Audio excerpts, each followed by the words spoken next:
The single father had been sitting quietly in the corner of the corporate lobby for nearly 8 hours, his little daughter curled against his side, when the woman in the emerald dress finally stopped in front of him.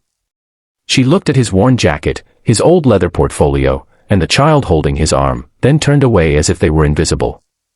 What none of them knew was that the tired man they had ignored all day was the one person who had the power to change every paycheck in that building.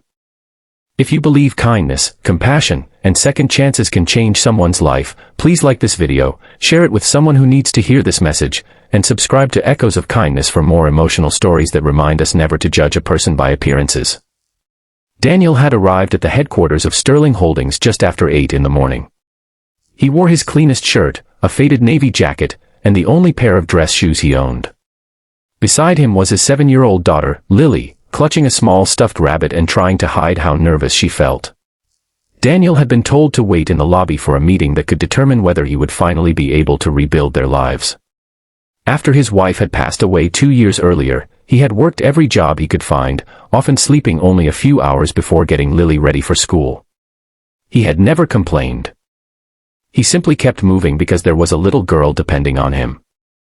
But the lobby of Sterling Holdings was not a place where people usually noticed men like Daniel. Executives hurried past him with expensive watches and polished shoes. Assistants glanced at him and assumed he was waiting for someone else. One receptionist quietly told another employee that he looked like a delivery worker who had wandered into the wrong building. Nobody asked if Lily was hungry. Nobody asked why a father and daughter had been waiting for so long. By noon, Lily's stomach was growling, so Daniel quietly gave her the last granola bar from his bag and smiled as though everything was fine. Across the lobby, the company's senior executives were preparing for an emergency meeting. Their payroll system had been frozen after a major financial dispute, and hundreds of employees were terrified they might not receive their salaries. The woman in the emerald dress, Victoria Hale, was the company's powerful chief executive. She had spent the morning demanding answers from her financial team. She was impatient, exhausted, and under enormous pressure. When she finally noticed Daniel sitting in the lobby, she assumed he was another desperate applicant and ordered an assistant to make sure he did not disturb the executives. Daniel lowered his eyes and said nothing. He had heard worse things in his life. He had been rejected from jobs because he was a single father. He had been judged because his clothes were inexpensive. He had even been told that someone with his background could never belong in a company like Sterling Holdings. But he had learned something after losing almost everything: dignity did not come from other people's approval. At nearly 5 in the afternoon, Victoria stormed into the lobby with her executive team behind her. She was still holding a folder when she suddenly froze. Her eyes landed on the leather portfolio beside Daniel. The company logo stamped into its worn cover was unmistakable. It was the original Sterling Holdings executive portfolio, given only to members of the company's private board. The room went silent. Victoria slowly approached Daniel and asked why he had been waiting all day. Daniel stood, straightened his jacket, and gently moved Lily behind him. Then he opened the portfolio and revealed documents that made every executive's expression change. Daniel was not an applicant. He was Daniel Reed, the anonymous investor who had purchased a controlling interest in Sterling Holdings 6 months earlier. He had deliberately kept his identity private while reviewing the company's culture from the ground up. And that was not all.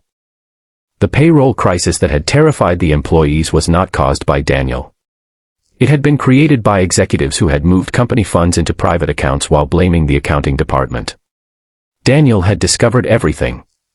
The reason he had come to the building personally was to see how employees and ordinary visitors were treated before deciding who deserved to remain in leadership.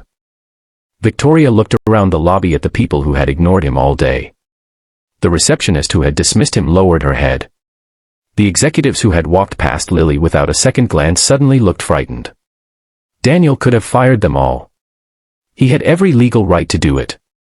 Instead, he asked one simple question: if they could treat a struggling father and his child as though they were invisible, how could they possibly be trusted to care about the thousands of people whose lives depended on this company?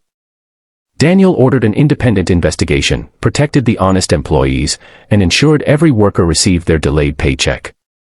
He also created a new company policy requiring every executive to spend time listening to employees at every level. Victoria was removed from her position, but Daniel did something unexpected with the receptionist who had ignored him. He gave her one final chance, not because she deserved it, but because he believed people could learn when they were willing to admit they were wrong. Weeks later, Daniel returned to the same lobby with Lily. This time, employees greeted them warmly. Lily smiled as she watched her father walk through the doors without lowering his head. Daniel looked at the place where he had once been ignored and quietly squeezed his daughter's hand. He had entered that building looking for a chance to provide a better life for his child. Instead, he had discovered an opportunity to teach an entire company that wealth, power, and expensive clothes mean nothing if a person's heart has forgotten how to see others. Sometimes the person you overlook is carrying a story you know nothing about. Sometimes the stranger you dismiss is fighting a battle you cannot see. And sometimes kindness costs nothing, but its absence can cost everything. If this story touched your heart, please take a moment to like the video, share it with someone who believes in kindness, and subscribe to Echoes of Kindness. Your support helps these stories reach people who may need their message today. Before the story ends, comment, "Kindness always matters," if you believe every person deserves to be treated with dignity, no matter what they wear or where they come from. Because in the end, Daniel did not teach them that money creates power. He taught them something far more important. True power is having the ability to change someone's life, and choosing to do it with kindness.